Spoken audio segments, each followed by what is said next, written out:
In the outskirts of London, in a secluded town, a baffling home invasion murder occurred. Mrs. McGinty, a middle-aged woman, was brutally killed in her home. Her head had been struck with a blunt instrument, and there was no evidence of forced entry into the room. The police quickly focused their investigation on the only tenant, James Gordon Bentley. James had recently lost his job and knew where Mrs. McGinty kept her money. Crucially, the police found £60 in James's garden. With a clear motive and damning evidence against him, the court found the tenant guilty of murder, sentencing him to be hanged in 2 weeks. Is the case really as clear-cut as it seems? What hidden truths lie behind the death of Mrs. McGinty? Welcome, everyone. Today, I'm bringing to light one of Agatha Christie's less renowned suspense stories, Mrs. McGinty's Dead.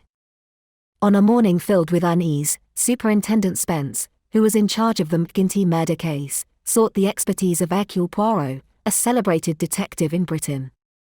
Despite the case being officially closed with a conviction, something didn't sit right with him. True criminals often exude a sense of superiority, yet James appeared disarmingly naive. Hardly the profile of a cold-blooded killer. Spence's instincts screamed that James was probably innocent, prompting him to enlist Poirot's help for a thorough re-examination of the facts. With time on his side, Poirot readily agreed to delve deeper into the mystery. Poirot's investigation led him to the prison to meet James, aiming to understand the tenant's activities on the day of the murder. Although taking James's account with a grain of caution, Poirot hoped to unearth any overlooked details. James claimed he went out for a walk at about 7 p.m., returned by 9 p.m., and then retired to bed. The next morning, he awoke to the horror of finding Mrs. McGinty's lifeless body. Curious about James's initial reaction to the grim discovery, Poirot inquired about his feelings at that moment. James's response was unexpectedly mundane. He hadn't had his breakfast yet and simply felt hungry.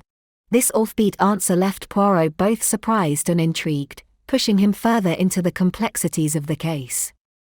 Could this man really be a murderer? Could this man really be a murderer? The next day, Poirot took a train to Mrs. McGinty's town.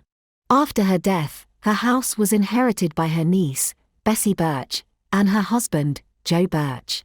Struggling financially, they decided to rent out a room, which Poirot ended up renting. According to Bessie, Mrs. McGinty was always on the move. Ever since her uncle passed away, she had been working as a housemaid, hired by many in the town. Poirot attempted to glean information from Bessie, especially regarding whether Mrs. McGinty had left any property in her will for them. Joe, picking up on Poirot's insinuations, told him that they were at the movies on the day of the murder, lacking any opportunity to commit the crime. Poirot then visited the town's shop under the guise of buying stationery, probing into Bessie's relationship with Mrs. McGinty. The shopkeeper, however, mentioned that Mrs. McGinty adored her niece, and they shared a close bond. On his way back, Poirot ran into an old friend, Ariadne Oliver, a detective novelist in town, to discuss a script with Mrs. Upwood's son, Robin. Coincidentally, Mrs. McGinty had worked as a maid for Mrs. Upwood. Upon mentioning Mrs. McGinty, Laura Upwood expressed disdain, accusing her of snooping through drawers and even eyeing checks, questioning her professional integrity. During their chat, Mrs. Oliver mentioned she brought plenty of ink and paper for her stay, noting that Mrs. McGinty had also bought a bottle of ink before her death. This led Poirot to wonder if Mrs. McGinty had left behind any clues. Approaching Bessie, he inquired about any letters or writings Mrs. McGinty might have left. Bessie presented a box containing Mrs. McGinty's belongings, where Poirot discovered a cut-out newspaper from 3 days before her murder. The missing section was about 2 women, one being Eva, whose husband was executed for murder 30 years prior. Pregnant Eva changed her identity and moved to Australia to avoid stigma for her unborn child. The other photo was of Lily Gamble, a girl who had killed her aunt with a cleaver and was sent to a juvenile detention centre. Such old cases being published raised questions about the newspaper's intent. Poirot met with the newspaper's editor, who recalled receiving a letter from Mrs. McGinty, offering a similar photo for a fee. Dismissing it as non-newsworthy, the editor ignored it. Poirot realized Mrs. McGinty must have uncovered a secret, leading to her murder. The decision to publish such old news was attributed to the town's lack of noteworthy events. Seeking more about Mrs. McGinty, Poirot visited Dr. Rendell, for whom she had worked. Dr. Rendell noted James's neurotic demeanor, similar to Mrs. Upwood's overprotective relationship with her son. Mrs. Rendell seemed anxious upon learning Poirot's identity, avoiding further interaction. Poirot's visit to Guy Carpenter, another of Mrs. McGinty's employers, ended abruptly as Carpenter didn't want to associate with the murder case. However, Mrs. Carpenter's knowledge of the murder weapon being a cleaver, not yet disclosed by police, intrigued Poirot. Superintendent Spence later revealed that 30 years ago, Eva Kane's husband was executed for murder, but many believed Eva was the true culprit, potentially indicating her capacity for violence. If alive, Eva would now be at least 60, raising questions about her current whereabouts and potential involvement in recent events. Poirot had only met one woman of such an age, Mrs. Upwood, but she suffered from severe arthritis and was confined to a wheelchair, making it impossible for her to travel far to commit a murder. Moreover, Eva had a daughter, while Mrs. Upwood only had a son. However, there were a few people who matched the age of Eva's daughter. Dr. Rendell's wife, Sheila Rendell, who appeared very nervous upon seeing Poirot, with no one knowing what she feared. Mrs. McGinty's niece, Bessie Birch, who had lived in India for many years, with no one knowing her background. And the politician's wife, Mrs. Carpenter, who, in addition to being similar in age to Eva's daughter, could also be another person. Many years ago, Lily Gamble, who had used a cleaver to kill her aunt, and Mrs. McGinty was killed with a similar weapon. Most importantly, at the time of the murder, she had not yet married the politician. If he found out she was from a poor background and had used a cleaver to kill her aunt, she would lose everything she had worked so hard to achieve. But this was only Poirot's speculation, and connecting the entire story required many more clues.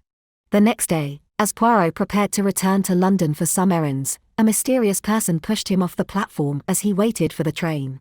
Fortunately, nearby passengers quickly pulled him up.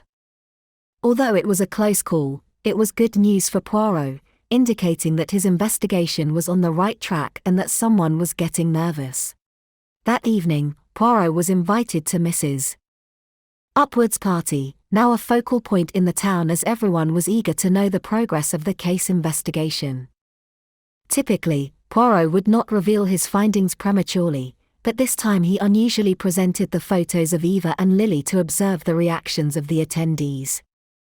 As expected, most were surprised, genuinely unfamiliar with the people in the photos, except for Mrs. Upwood, who sneaked a glance at Poirot, a subtle expression change that did not escape his notice. He pushed the photos towards Mrs. Upwood, asking if she recognized anyone. Hesitating, she pointed to Lily Gamble's photo, mentioning she had seen it recently but couldn't recall where. The next morning, Poirot found a small axe in his room. Renting from the Birch couple, he inquired about the origin of the axe. Bessie mentioned it was purchased at a second-hand auction last Christmas and had been missing for a while, only to reappear suddenly. Poirot sent the axe to Superintendent Spence, feeling it held a secret. Meanwhile, Mrs. Oliver and Robin were selecting actors for the play until late at night. Upon their return, they found Mrs. Upwood strangled to death.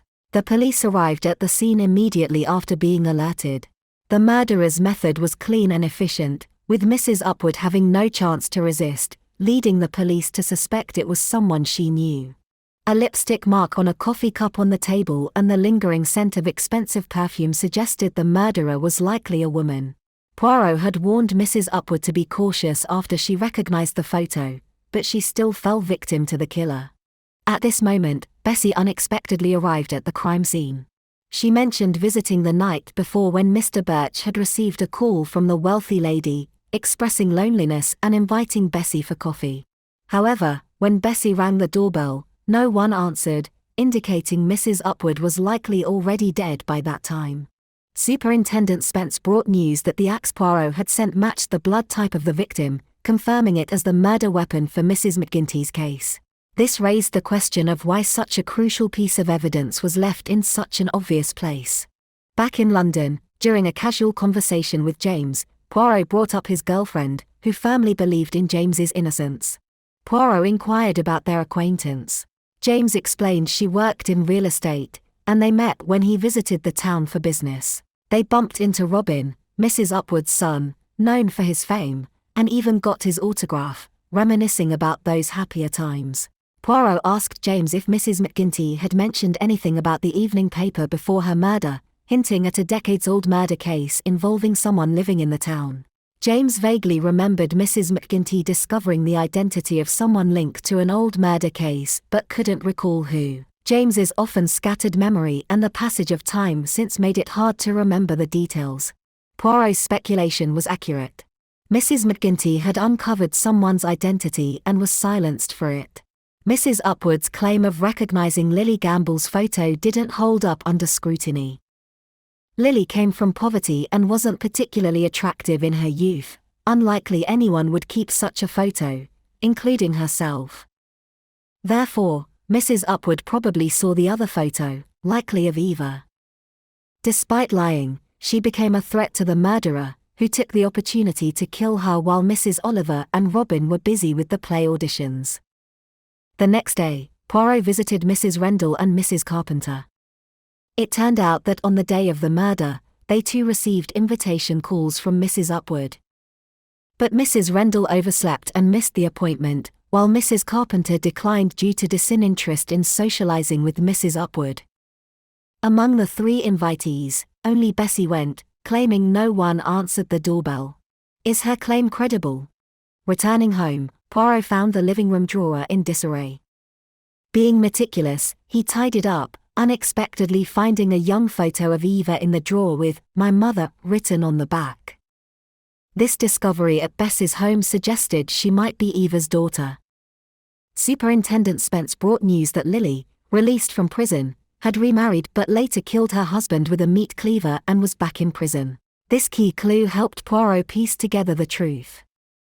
In the evening, gathering everyone together, Poirot began unraveling the mystery starting from Mrs. McGinty. She stumbled upon a secret in Mrs. Upwood's home related to a newspaper article, leading to her murder to silence her discovery. 3 women received invitation calls from Mrs. Upwood.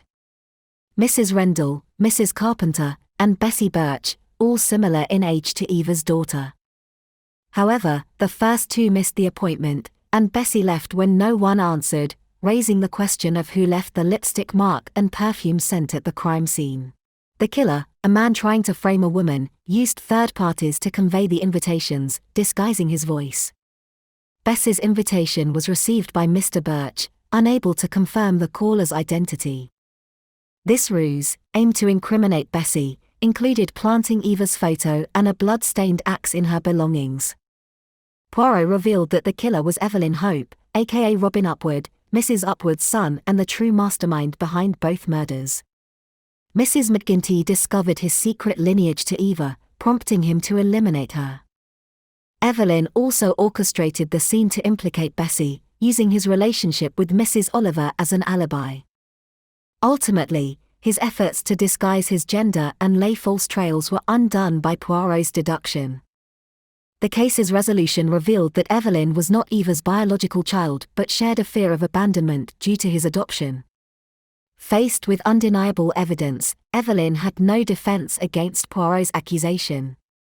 The subplot involving Dr. Rendell and his wife's attempt on Poirot's life stemmed from their concern over investigations into euthanasia practices, which Poirot decided to overlook, demonstrating his discretion in pursuing justice. Mrs. McGinty's death stands as a prime example of Agatha Christie's complex character relationships, involving nearly 20 characters, including the protagonist. For first-time readers of the original work, the relationships among these characters alone can be bewildering. Hence, a key to understanding Agatha Christie's works is to first clarify the character relationships.